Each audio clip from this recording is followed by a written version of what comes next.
Last week, I called Auntie Marie in Gulu, Uganda, and she was happy to hear my voice again after a long time. She told me, "My son, it's nice that you called. We are fine, but there's a lot of things I want to tell you."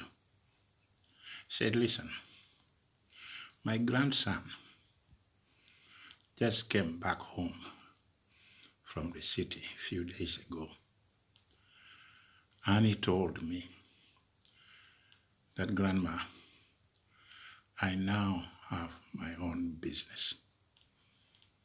I started my own business. I am a male sex worker." I asked him, say, "A male sex worker?" Say, "Yes, Grandma. I started my company based on money economy, 24 hours economy, service economy, and I'm doing fine. I'm doing real fine because I realize that service economy generate more values from services than other sector. I don't have to waste my time being a farmer. I don't have to waste my time going to school because my business as a male sex worker, I target rich sugar mummies, widows, very powerful women working in the banks, and that is how I earn my money. Sometimes I double as an escort, and that is what I do best, Mama. That is what I'm doing now. I know you may not approve it, but the fact is, that is what I do best. I don't have time to waste going to school because there's money ready looking at you right in your face." I was shocked. I told Auntie Maria, I say, "What is going on with these kids?" She said, "My son, I'm old enough. I wake up early. I go to the field. I plant my food. But you don't see those boys anywhere around. What they do, they sleep during daytime. And then in the evening, you see them bathing, putting on nice clothes, and they disappear. And they come back the next day. And if you hear them talking about the business, I'm a general manager, I'm a CEO of a male sex workers organization in the community. Our culture is gone, my son. Everything is going bad with those youth. They are only looking at money. And here is a young man. I saw their mothers, their fathers growing up all these years. I'm now over 90. And then my grandchildren are telling me that they're male sex workers. I talked with them. I told them, "Is that male sex worker not prostitution?" He told me, "Grandma, you have to be very careful because my company is a male sex workers company. If you call me a prostitute, I'll call my lawyer." I told him, I said, "Hey, grandson, don't call a lawyer. You can do whatever you want. you are the one who will suffer in future, not me. And what is going on here in our community, my son, it is unbelievable. The culture is gone, the respect is gone, the children have become wild in money economy. If you hear him talking about 24 hours economy, service economy, she's servicing something somewhere. I wonder where this country is going, my son. You know, when we were growing up in the 50s, there were laws that was in place, like Article 13(1) of the Penal Code Act 1950, that state that anybody who is involved in prostitution and earning money out of prostitution or soliciting sex for money commit an offense and is liable to imprisonment for 7 years. But these days, those kids are doing whatever they want to do. You know, my son, few days ago, I asked one of the grandson, I said, can you go and buy sugar for me in the town? You know what he told me, my son? He said, yes, grandma, I'm ready. I'll go and buy sugar for you. But before I go, you have to pay me my transport money. And my transport money is 5,000 Ugandan shillings. I said, okay. I gave him 5,000 and I gave him money for the sugar. He went to town, he bought sugar, he came back home. He was happy, I was happy. I said, fine. I went to the kitchen, I made my tea, I put sugar in it, I put it in the teapot, I picked 1 cup, I came out, I had fried banana already, so I pour my tea. I started drinking it. And this boy, my grandson, who has no shame at all, he went to the house, picked up a cup, came and sat near me, and he wanted to pour tea. Then I told him, my grandson, wait. When I send you this morning to buy sugar, you ask me to pay you transport money to go to town. Now you brought the sugar. I went to the kitchen, I made tea. Now, before you pour that tea in the cup, I want you to pay me for my labor. He looked at me. He started smiling.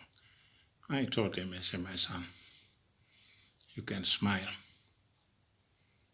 but if you don't pay me money for my labor, you are not going to drink this tea. He said, Grandma, you see the money you gave me, I've already used 2,500 Ugandan shillings. I'm now having only 2,500 in my pocket. I told him, I said, fine, grandson. You give me the 2,500 and then I'll pour you the tea. He gave me 2,500 and I poured half a tea for him. Said, you see, if you had given me 5,000 Ugandan shillings I gave you, I would have poured you a full cup of tea. Look, my son, this is what is happening here today. You know, when your cousin came to visit you sometimes back, he came back and he told us a lot of story about Amsterdam and the red light district. Now, you can't believe it. We have the red light district already in Gulu. We have my grandchildren who are now running the male sex workers organization in this town. We have lost it. Something has to happen drastically, or else all those youth and kids are heading into a wrong profession. When I go to town, I look at my grandchildren. I've seen their fathers and mothers growing up all these years, even before the 50s, I'm now going up to 90-something. It hurts. It hurts very badly. But you know, I always talk to these kids very freely, because any youth, any grandchildren, whether it's mine or not mine, they're all my grandchildren. Sometimes back, I saw some girls walking like men, some boys walking like girls. I went into discussion with them. I told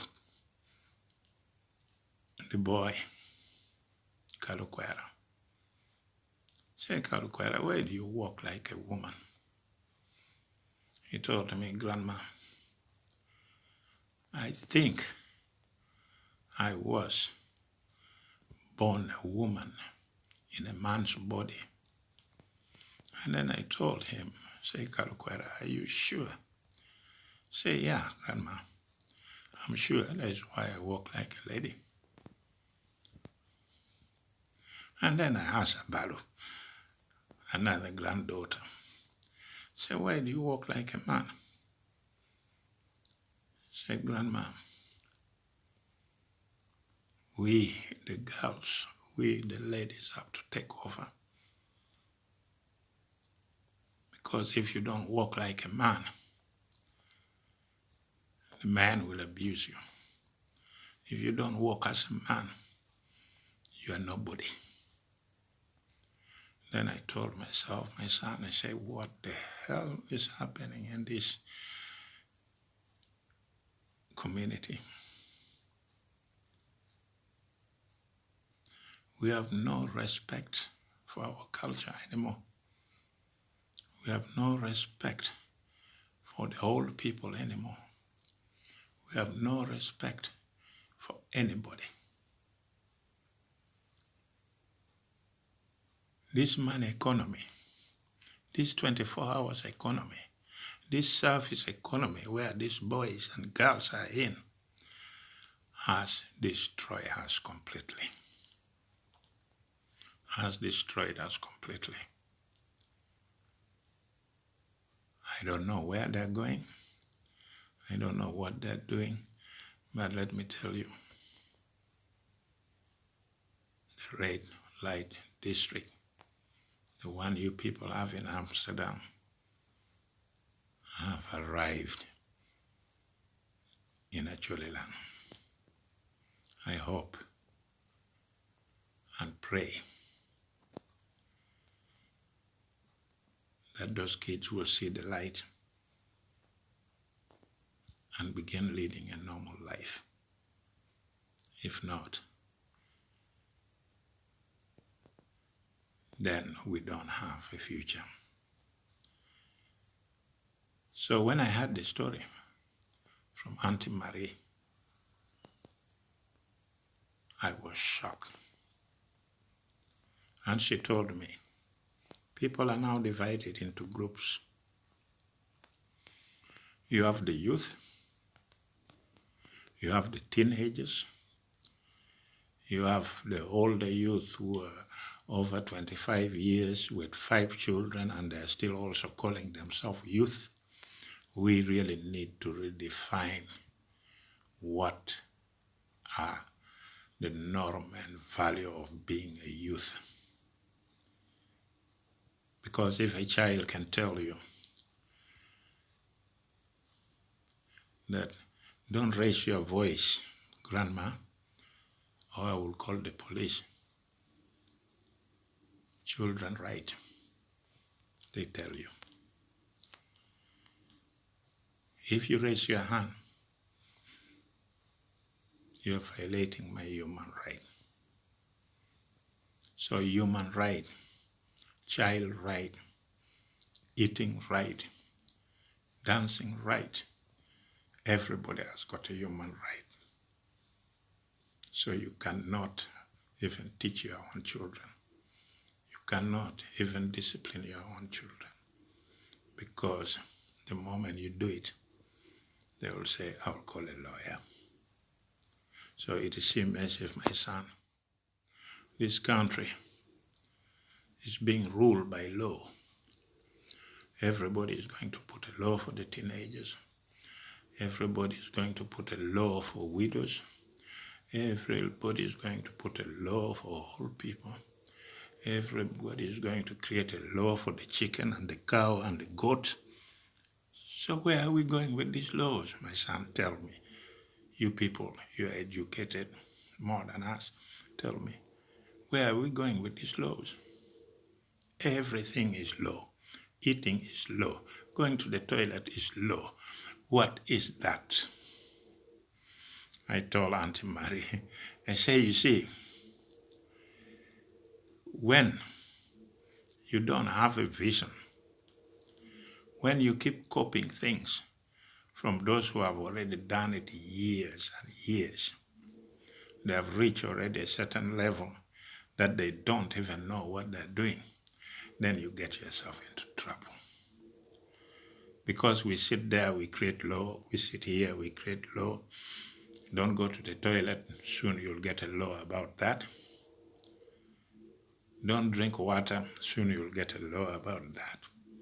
The people you elect to go and represent you are the people who are making that law to control you. But if you control people through creation of laws and laws and laws, there will come a time that we will have a lot of laws in this country that you cannot do anything anymore, because everything you do is the law. Everything you do is a child right. Everything you do is a human right. Everything you do has something to do with the law that we create ourselves for our own selfishness. So I told Auntie Marie, don't worry, Grandma. Just keep moving. Just keep doing what you do best. When I talk with you, you make me laugh. That is the most important thing in life. Ladies and gentlemen, the male sex workers are in Gulu. Don't forget to subscribe. I'll be back soon.